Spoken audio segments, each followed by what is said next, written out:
রাজধানী হিসেবে প্রতিষ্ঠিত করে একটি ফিলিস্তিনি রাষ্ট্র গঠিত হোক, এটা আমাদের পজিশন। এবং প্যালেস্টিনিয়ানদের যে ইনএলিয়েনেবল রাইটস টু স্টেটহুড, সেইটার ব্যাপারে আমাদের যে চিরকালের শুরু থেকে বাংলাদেশের জন্মলগ্ন থেকে যে আমাদের অবস্থান, সেই দৃঢ় অবস্থান থাকবে। আপনারা জানেন শহীদ রাষ্ট্রপতি জিয়াউর রহমান সাহেব এই বিষয়ে ব্যাপক এবং বিশেষ উদ্যোগ নিয়েছিলেন, সেটা আমাদের অনুপ্রেরণা হয়ে থাকবে। প্যালেস্টাইনের প্রশ্নে আমাদের অবস্থান দ্ব্যর্থহীন এবং কোনোভাবে কোনো পরিবর্তন হবে না।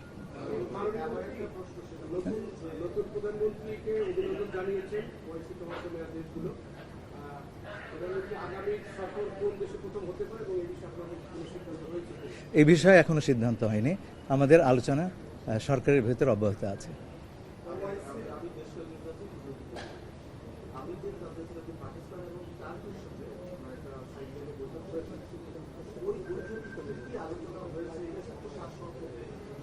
শুধু পাকিস্তান নয়, আমাদের বেশ কয়েকটি দেশের সঙ্গে কথা হয়েছে, 5টি দেশের সঙ্গে। সেই এছাড়াও আমরা মালদ্বীপের সঙ্গে আলাপ করেছি।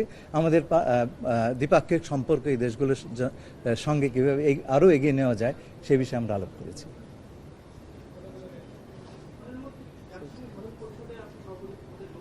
জি,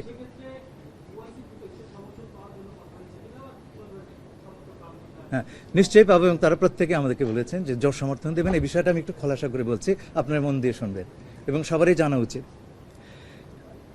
প্রতি বছর জাতিসংঘের সাধারণ পরিষদের সভাপতি বিশ্বের বিভিন্ন অঞ্চল থেকে নির্বাচিত হয়।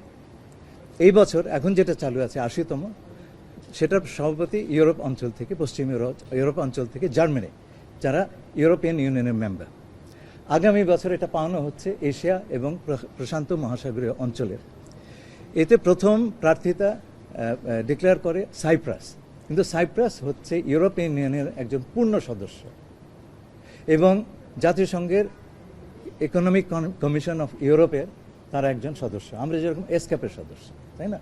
আচ্ছা, economic commission for Asia and Pacific, তারা সেইটা নেয়, তারা তাদের আইডেন্টিটি সম্পূর্ণভাবে ইউরোপিয়ান। অথচ এটা পাওয়ানো হচ্ছে এশিয়া এবং প্রশান্ত মহাসাগর অঞ্চলের।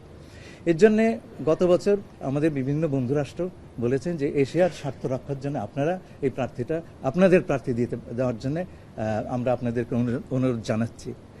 এবং আমাদের বিবেচনায় ছিল দুটো বিষয়, যে 40 বছর পর আবার আমরা এই পদে নির্বাচিত হওয়ার একটা সুযোগ পাচ্ছি, আর এই অঞ্চলের দেশ হিসাবে এই অঞ্চলের স্বার্থ রক্ষা, সেটা আমাদের একটা প্রধান দায়িত্ব। এই অঞ্চলের স্বার্থ যদি অঞ্চলের দেশগুলো না দেখে, বাইরে থেকে কেউ এসে দেখবে না।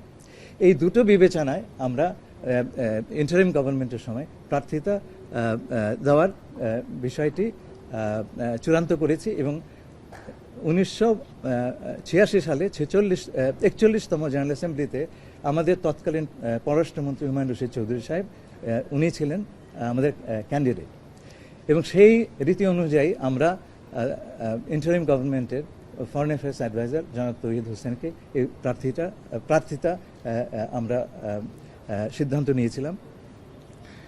সেপ্টেম্বর মাসে আমরা এটা পরিষ্কার হয় যে প্যালেস্টাইন তাদের প্রার্থিতা বজায় রাখবে। আমরা তখন আমাদের যে ক্যান্ডিডেচার, এটাকে আমরা সাসপেনশনে রাখি। আমাদের একটা আশঙ্কা ছিল, যেহেতু প্যালেস্টাইন জাতিসংঘের পূর্ণ সদস্য নয়, সেহেতু হয়তোবা একসময় তারা প্রার্থিতা উইথড্র করতে পারে। সে অবস্থাতে এশিয়া অঞ্চল থেকে আমাদের ক্যান্ডিডেচার বজায় রাখা দরকার ছিল। এবং আমাদের সে আশঙ্কা অনুযায়ী বা অনুমান অনুযায়ী শেষ পর্যন্ত আপনারা জানেন কয়েকদিন আগে প্যালেস্টাইন তাদের প্রার্থিতা তুলে নিয়েছে, প্রত্যাহার করেছে, এবং আমাদের প্রার্থীটা অটোমেটিকলি, এটা তো আমরা তুলে নিইনি, সরকার বদল হয়েছে, প্রার্থী বদল হয়েছে। জনাব তৌহিদ সাহেব উনি পররাষ্ট্র উপদেষ্টা ছিলেন, এখন আমি পররাষ্ট্রমন্ত্রী, আমাকে সেখানে অটোমেটিকলি আমার নাম এসেছে। তো আমাদের একটা চ্যালেঞ্জ হচ্ছে যে আমরা সাইপ্রাস তারা বছর জুড়ে প্রচার করেছে, আমাদের হাতে মাত্র আছে 3 মাস বা তার চেয়ে কম।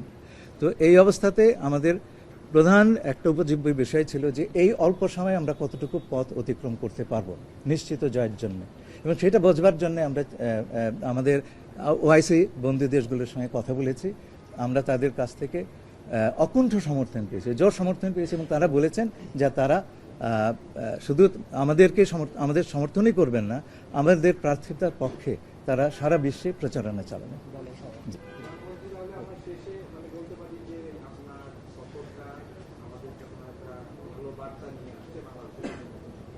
জি, আমি অবশ্যই সেটা মনে করি। আপনাদেরকে অসংখ্য ধন্যবাদ।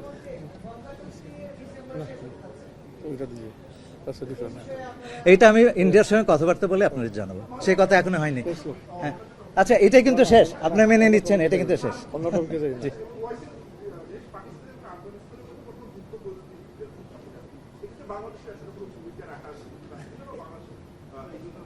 আচ্ছা, এটা একটু দুঃখজনক ব্যাপার। আমরা প্রকাশ্যে এই বিষয়ে কিছু বলছি না। আমরা আমাদের মতন করে বন্ধুদের বোঝানোর চেষ্টা করছি যে এই ধরনের যুদ্ধ কারোর জন্য মঙ্গলকর নয়। ধন্যবাদ। আচ্ছা, আপনি কিছু বলবেন?